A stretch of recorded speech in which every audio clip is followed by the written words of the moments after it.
అందరి తమ్ముళ్లకు విజ్ఞప్తి, అందరికీ నమస్తే.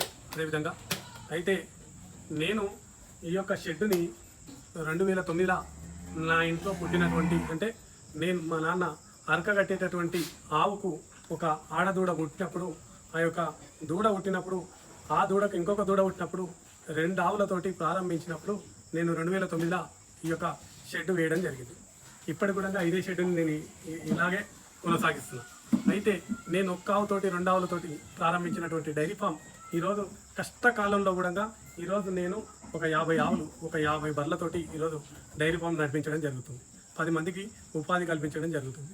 అయితే నా యొక్క విన్నపం ఏంటంటే, మీరు ఇప్పుడు ఉన్నటువంటి పరిస్థితుల యువకులకు బ్యాంకు వాళ్ళు లోన్ల రూపంలో లోన్లు ఇచ్చేసి లక్షలు పెట్టి ఆవులు ఇప్పించేసి, ఆ యొక్క ఆవులు మీరు నష్టపోతే మీరు ఆ ఆవులు తెచ్చిన తర్వాత ఆ పాలు పిండి ప్రైవేట్ డైరీలకు పోసి ఈరోజు యువకులు నష్టపోయేటటువంటి పరిస్థితి ఏర్పడుతుంది.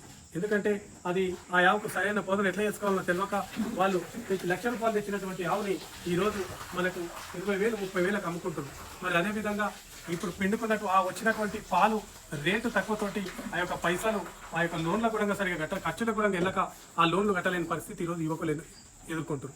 మీరు ఇట్లా కాకుండా నేనేం చెప్తున్నంటే, యువకులకు మాలాంటి డైరీ ఫార్మర్ల దగ్గరికి వచ్చేసి, మాలాంటి పాడి రైతుల దగ్గరికి వచ్చేసి మీరు ఈ యొక్క పాలు తీసుకొని బయట మార్కెటింగ్ చేసుకొని స్వచ్ఛమైన పాలను మరి బయట మన ప్రజలకు కానీ కస్టమర్లకు కానీ మంచిగా అందించుకున్నట్టయితే మీకు లీటర్కి 20 నుంచి 30 రూపాయల లాభం వచ్చేటటువంటి అవకాశం ఉంటుంది.